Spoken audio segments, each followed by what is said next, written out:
Halo semua, selamat datang di video pembelajaran untuk siswa kelas 8. Kali ini kita akan membahas topik yang sangat penting, yaitu konflik sosial.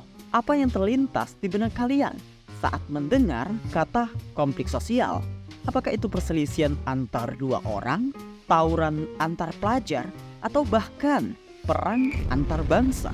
Konflik sosial sebenarnya mencakup berbagai bentuk perselisihan atau ketegangan antar individu, kelompok, atau bahkan antar negara yang mana melibatkan isu-isu sosial, isu politik, isu ekonomi, maupun isu budaya.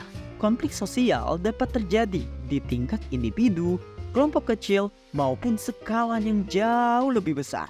Mari kita bayangkan situasi yang sangat sulit. Misalnya, kita berada di Ukraina dan sedang berjuang untuk mempertahankan hidup dari invasi yang dilakukan oleh negara Rusia.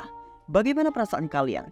Tentunya kalian akan merasa terancam, takut, dan berharap bahwa ini hanyalah mimpi buruk yang akan segera berakhir saat kalian terbangun dari tidur kalian. Situasi seperti ini adalah contoh dari konflik sosial yang melibatkan negara-negara atau kelompok-kelompok yang memiliki perbedaan kepentingan maupun pandangan yang bertentangan.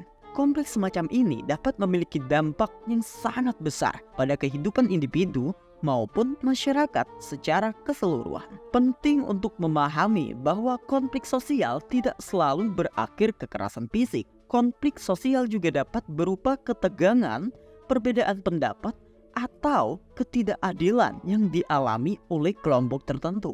Konflik dapat muncul dari ketidaksetaraan sosial, perbedaan agama, perbedaan etnis, perbedaan politik, ataupun sumber daya yang terbatas. Dampak konflik sosial juga dapat sangat merusak bagi individu maupun bagi masyarakat secara keseluruhan. Dampaknya meliputi kerugian jiwa, kerugian luka-luka fisik, dan psikologi pengungsi, pemisahan keluarga, gangguan ekonomi, dan kerusakan infrastruktur. Namun, penting untuk diingat bahwa konflik sosial tidak selalu berakhir dengan kehancuran. Terdapat upaya-upaya penyelesaian konflik yang dapat dilakukan baik melalui dialog, negosiasi, mediasi, atau pendekatan diplomatik. Sangat penting bagi individu, organisasi, dan negara-negara untuk bekerja sama dalam mencari solusi yang adil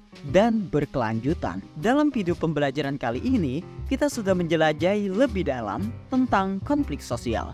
Kita sudah membahas mulai dari apa itu konflik sosial, penyebab konflik sosial, dampak dari konflik sosial bagi individu maupun masyarakat, serta upaya penyelesaiannya. Tujuan kita adalah untuk memahami konflik sosial secara lebih mendalam, agar kita dapat berperan dalam mendorong perdamaian dan keadilan di lingkungan sekitar kita. Jadi, mari kita lanjutkan perjalanan kita dalam memahami konflik sosial. Teruslah belajar dan berkontribusi untuk menciptakan dunia yang jauh lebih harmonis. Sebelum kita akhiri, ada pertanyaan untuk kamu.